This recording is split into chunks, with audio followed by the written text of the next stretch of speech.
Madam Speaker, colleagues, good afternoon. I want to say thank you to the government leader for West Grand Bahama for accommodating me and allowing me to take the podium at this time. Madam Speaker, I stand once again on behalf of the great people of Central Grand Bahama, whose voices I proudly represent. I am eternally grateful for this continued opportunity to come into this honored house with their best interests in the forefront. Let me once again thank all of those who supported our Central Grand Bahama Market Festival on Saturday. It was a tremendous success. And also on Sunday, our post-Mother's Day concert at the world-famous Royal Oasis just outside of the Camelot Room, where we honored the 14 oldest mother in each polling division. There are 14 polling divisions in Central Grand Bahama, and we honored the 14th oldest mother. So they were there with their families, and a wonderful time was had by all who attended. Madam Speaker, the people of Grand Bahama have been through so much over the past few years. They are ready for a breakthrough, and I hope that breakthrough comes sooner rather than later. I'll speak to the Grand Lucayan Seal. Madam Speaker, before I get to the substantial debate on the JR Amendment Bill, I want to acknowledge that this New Day government has recently announced that it has accepted an offer from Electro America Hospitality Group to purchase the Grand Lucayan Resort for $100 million. We hear it will be an ambitious property with a luxury lifestyle hotel, an upscale convention hotel, and a family resort, offering thousands of jobs during the reconstruction and opening phases. The people of Central Grand Bahama and the island at large are hopeful that this venture is successful, because if the government is successful, Freeport is successful, and everybody wins. No, everybody is successful. As you all will hear me point out almost every time I come into this honored house, governments are continuous. I can't give enough yard. The former administration made a difficult and prudent decision, and we criticize, to purchase the Grand Lucayan property in order to save the dozens of jobs tied to the resort and ultimately preserve the integrity of the assets. Madam Speaker, had we not purchased this hotel when we did, it would have fallen into disrepair and perhaps would have wasted away like the Royal Oasis and Princess Hotel. Can you imagine the Grand Lucayan being only a distant memory of the good old days like we regard the International Bazaar property? The property, in no doubt, would have depreciated tremendously. Now we bought the resort for $65 million and it's being sold for $100 million. That's a $35 million difference in recovery. So kudos to the government of the Bahamas. We await to see how this move, that's my story and I'm sticking to it. We await to see how this move will pan out for the Bahamian people, and hope that this, along with other projects, such as the Carnival Cruise Port, that was also pushed and started under the previous administration, will breathe life back into the beloved second city and the next place I call home. My main place of home is Waterkey. I say I'm on the floor, it's my story and I'm sticking to it. Madam Speaker and colleagues in the Bahamas, we are rapidly approaching hurricane season, and we have to reflect on the issues and the challenges we face with during Dorian. In recent times, we've been discussing climate change in this hallowed parliament. And climate change is real. We are at the forefront of a war that we did not start. You know, as a little boy growing up in Waterkey, I remember when my father and my grandfather and great-grandfather, they were able, and those who grew up on the island around the sea, were able to predict tidal flow by looking at the moon. When the moon is rising, tide is flowing. When the moon is setting, tide is going down. Nowadays, it's difficult. I went to Waterkey the other day, the moon at full height. I thought I had high tide. When I got to my boat, you could scratch match, but the boat was dry. So there's a disconnect right now. So again, and this being affected by climate change, we must pay attention. Yes, we, we, we must pay attention to climate change. One of the things that we did in our last administration, when the former Prime Minister appointed the Ministry of Disaster Preparedness, Management, and Reconstruction, we strengthened NEMA, understanding that NEMA is a critical agency. And prior to September 16th, that fateful day, NEMA's assets were strengthened. And I was hoping that the member for Pinewood would have been here to hear part of what I have to say. It is very important right now that Pinewood do an assessment of the assets that we left in place. Critical assets. We were able to secure 12 Wally Rescue medical boats equipped with 40 horsepower Evinrude engines, safety stretchers, life vests, and trailers to ensure that should the need arise again, we don't have to go to private citizens to borrow their jet skis or whatever. We have Wally boats that we were able to acquire with assistance of the U.S. Embassy, Northern Command in particular, and I must single out Commander Kevin Self, who's now retired, who was very instrumental in us getting those assets. Emergency relief supplies were stored in all of our warehouses, one at Coral Harbor, a second one in Great Inagua, and a third one in Hawksville and Grand Bahama. An assessment needs to be done, considering that we are at this critical stage. Ensure that those engines are serviced, those boats are ready to go in the event that they are needed. Handheld devices were acquired, Motorola handheld device that was a part of our national trunking system to allow for effective communication across the board. Hurricane shelters were secured. Air-conditioned toilet facilities and a commercial office, commercial kitchen were also secured and should be stored at Coral Harbor Base. So it's time for us to ensure that we assess those equipment, those assets, we maintain them in the event that there's an emergency, we can mobilize immediately. We also have a document left in place, a 15-page document, a resilient policy recovery document that I'm sure the minister is now becoming familiar with to deal with.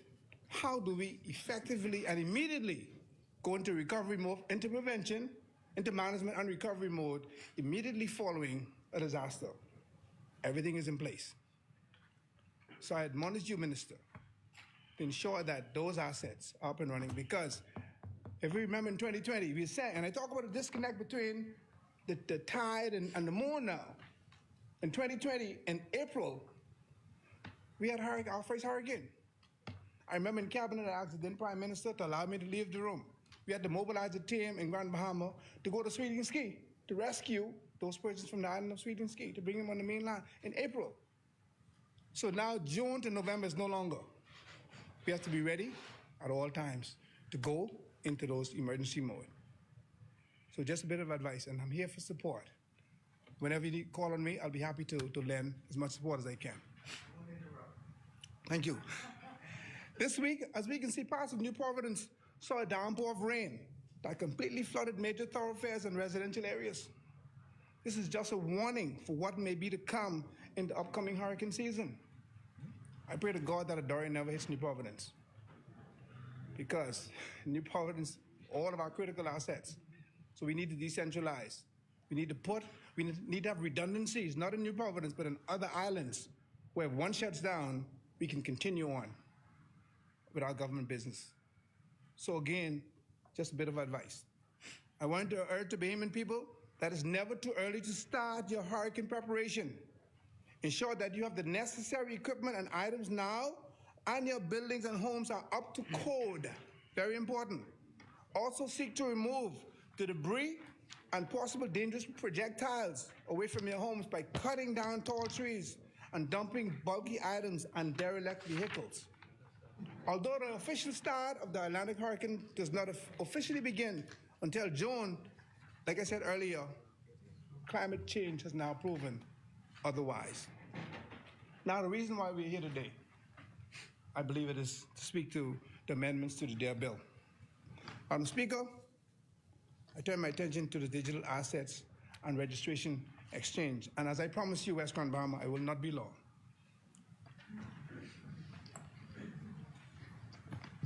(2022) currently up for debate, in which we have no objection, as was stated by the leader, and was stated by East Grand Bahama. We fully support. However, the record must reflect that this is simply again, I know you don't like for me to say this, but it's the truth, copy and paste move by this New Day government. It is true. The former Free National Movement government, as was stated by East Grand Bahama, initially brought this bill in 2020. We saw the opportunity, you saw the opportunity, took the baton, and running with it. Yeah, I can relate to relays. The bill was introduced to set out the legal framework for new, expanded financial technology or fintech offering and opportunities in the financial services sector. We also sought to provide the necessary support for the regulation of digital asset businesses involved in the issuance of or sale of digital assets. We knew we wanted to provide Bahamians with much-needed avenues to new industries and laid the groundwork for sound investor protection standards. Now, we see that this New Day government hosting global cryptocurrency and technical conferences and heralding digital assets as the next best thing for the Bahamas. And because we once again believe in the ability of the Bahamian people to excel at every opportunity provided to them, the official opposition hopes for nothing but success. This amendment, West Grand Bahama, this amendment bill is nearly taking the baton to the next leg of the race. And you know, the third leg was my favorite leg. And you're taking the baton and you're running with it. We are here to cheer you on, telling you to run like hell. By amending the act, this will allow for a much-needed wall of security as we seek to expand the digital offering and business in the Bahamas and ensure that the proper safeguards are in place to protect the industry. This bill will provide for the Commission to implement systems to identify any person who is not registered under the Act and who is carrying on, involved in, or purporting to carry on or be involved in digital assets business. We know, Madam Speaker, how important it is to ensure our global standing of financial reporting and protection meets and surpasses international best practices. Like our leaders say, they're going to be coming after us, so we want to make sure that we're above board. Every T's are crossed, every I dotted. The administration made it a priority to keep the Bahamas in good standing with international financial regulators. Madam Speaker, this additional piece of legislation sets to guide the critical steps in the country's move to capitalize on the global digital market. I cannot underscore it enough, Madam Speaker. This administration continues to enjoy the spoils of the arduous work of the previous administration. And I think someone said it earlier, referred to Mr. Prime Minister Hubert Ingram, some sow and some reap. But government is continuous. But we understand and acknowledge that governments are continuous and we want them to succeed. Because if they win, I get it right this time, we all win. We just want to ensure that it is done with transparency and accountability. As always, as I admonished the member for Pinewood, the official opposition is here to provide bipartisan support for this New Day government. I am continually honored and grateful for this responsibility to be a representative for the people of Central Grand Bahama and will continue to do my part to advance our country forward, upward, onwards together. And before I take my seat, let me once again thank the member for East Grand Bahama, along with the member for Port Charlotte, for advocating on behalf of my family in Waterkey to ensure that we get the dock 12, and to ensure 12 solid votes. and growing. I won it by a landslide. He won it by 11. 12 to 7. Landslide. But we certainly appreciate it. And as this government continues to win, I certainly would love to be a part of that groundbreaking ceremony. So once again, I look forward to the Ministry of Works coming to Grand Bahama, and we do the groundbreaking ceremony for the dock, as well as turning on the power once again. So once again, Madam Speaker, and to the member for West Grand Bahama, I promise to be brief, and with that, Central Grand Bahama, along with my colleagues, supports this bill. Thank you very much.